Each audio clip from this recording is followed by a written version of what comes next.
நமக்கு இருக்கிற நேரத்தை திட்டமிட்டு செயல்படுறது அப்படிங்கிறது பெண்களுக்கே கைவந்த கலைன்னு தான் சொல்லணும். அந்த காலத்துல எல்லாம் பெண்கள் வேலைக்கு எதுவும் போக மாட்டாங்க, வீட்டில் தான் இருப்பாங்க. அப்படிங்கிறத தொட்டு அவங்க எந்த விதமான முன்னேற்பாடுகளும் எதுவும் செஞ்சு வச்சுக்க மாட்டாங்க. அன்னைக்கு என்னென்னலாம் செய்யணுமோ அதை மட்டும் செஞ்சுக்குவாங்க. அப்போ அவங்களுக்கு நேரம் நிறையவே இருந்துச்சு.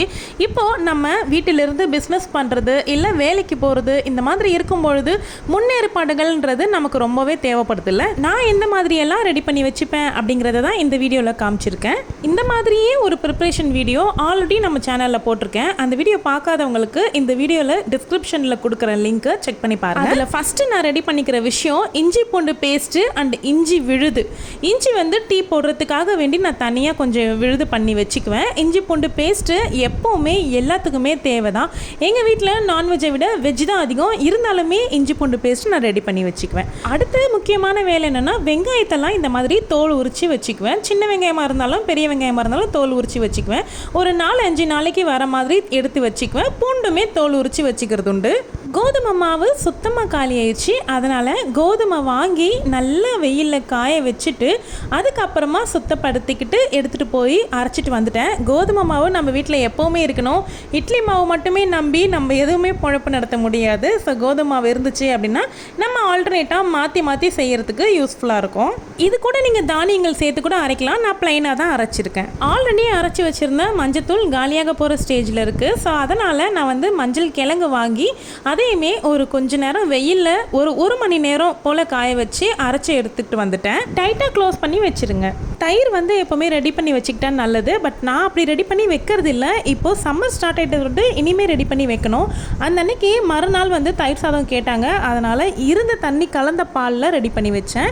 அடுத்த தடவை நீங்கள் ரெடி பண்ணும்போது தண்ணி கலக்காமல் பால் காய வச்சு நீங்கள் தயிர் துவைய வச்சுக்கிட்டிங்கன்னா கெட்டியான தயிர் உங்களுக்கு கிடைக்கும். அதுக்கப்புறமா ஒரு 2லேருந்து 3 வகையான கடலை ஐட்டம்ஸ் கண்டிப்பாக நான் ஊற வச்சுக்குவேன் வாரத்தில். அவசரத்துக்கு ஊற வைக்க டைம் இல்லைன்னா இதை எடுத்துக்கலாம். அடுத்தது முக்கியமான பொருள் என்ன அப்படின்னா மிளகுத்தூள் அரைச்சி வைக்கிறது. இந்த மிளகுத்தூள் வெளியே வாங்க போனால் நல்லாவே இருக்கிறது இல்லை. நம்ம வீட்டில் அரைச்சி வச்சுக்கிட்டோம் அப்படின்னா அவ்வளோ சூப்பராக இருக்குது, நல்ல மனமாகவும் இருக்கும். இது எல்லாமே டைம் மேனேஜ்மெண்ட்டுன்னு ஒரு பக்கம் சொன்னாலும் இதெல்லாமே நம்ம பணத்தை சேமிக்கிறதுக்கு ரொம்பவே உதவியாக இருக்கும். நம்ம இதெல்லாமே வெளியே வாங்கும்பொழுது ரொம்ப காசு போட்டு வாங்குவோம். வீட்டில் செஞ்சு வச்சுக்கிட்டோம் அப்படின்னா நமக்கு நிறைய காசு மிச்சமாகும். மணி சேவிங்ஸ்க்காக நம்ம சேனலில் பிரத்யேகமாக நிறைய வீடியோஸ் போட்டிருக்கேன். அதனுடைய லிங்கை டிஸ்கிரிப்ஷனில் கொடுக்குறேன். அதை மீறி நீங்கள் பார்க்கணுன்னா பிளேலிஸ்ட்டுமே இருக்குது, அதை போய் செக் பண்ணி பாருங்கள். அதில் ஒரு வகை அப்படின்னா வாரத்துக்கு தேவையான காய்கறிகள் வாங்கி வைக்கிறது. நேரத்தை மிச்சப்படுத்தணும் அப்படின்னு நினைக்கிறவங்க நிச்சயமாக வாரம் நீங்கள் காய்கறிகள் வாங்கிட்டீங்க அப்படின்னா உங்களுக்கு நிறையவே நேரம் மிச்சமாகும். இந்த மாதிரி தனித்தனியாக போட்டு வச்சுக்கோங்க. வாரந்தோறும் இந்த மாதிரி வாங்கக்கூடிய காய்கறியில் எந்த மாதிரியெல்லாம் நம்ம பணம் மிச்சம் பண்ணலாம் அப்படிங்கிற வீடியோவும் நான் போட்டிருக்கேன். அதனுடைய வீடியோ லிங்க்குமே நான் டிஸ்கிரிப்ஷனில் கொடுக்குறேன். தேவைப்படுறவங்க செக் பண்ணி பாருங்கள். டைம் மேனேஜ்மெண்ட்டில் என்னென்னலாம் நம்ம ப்ரிப்பேர் பண்ணி வச்சுக்கலாம் அப்படிங்கிறதுல பார்ட் 2 வீடியோவுமே அடுத்து வர இருக்குது. அது எல்லாமே பார்க்குறதுக்கு சேனலை சப்ஸ்கிரைப் பண்ணி வச்சுக்கோங்க. இந்த வீடியோ உங்களுக்கு பிடிச்சிருந்துச்சு, யூஸ்ஃபுல்லாக இருக்குது, இதில் சொல்லியிருக்க ஒரு பாயிண்டாவது உங்களுக்கு யூஸ்ஃபுல்லாக இருக்குது அப்படின்னு நினச்சிங்கன்னா வீடியோ கீழே இருக்க லைக் பட்டனை கிளிக் பண்ணிக்கோங்க. நீங்கள் லைக் பண்ணும்போது நிறைய பேருக்கு இந்த வீடியோ போய் சேரும். பெண்கள் வீட்லேயே இருந்து பிஸ்னஸ் பண்ணுறதுக்கு நிறைய பிஸ்னஸ் ஐடியாஸோட பார்ட் 1 பார்ட் 2 வீடியோஸுமே நம்ம கொடுத்துருக்கோம். அதையுமே செக் பண்ணி பாருங்கள். தேங்க்யூ.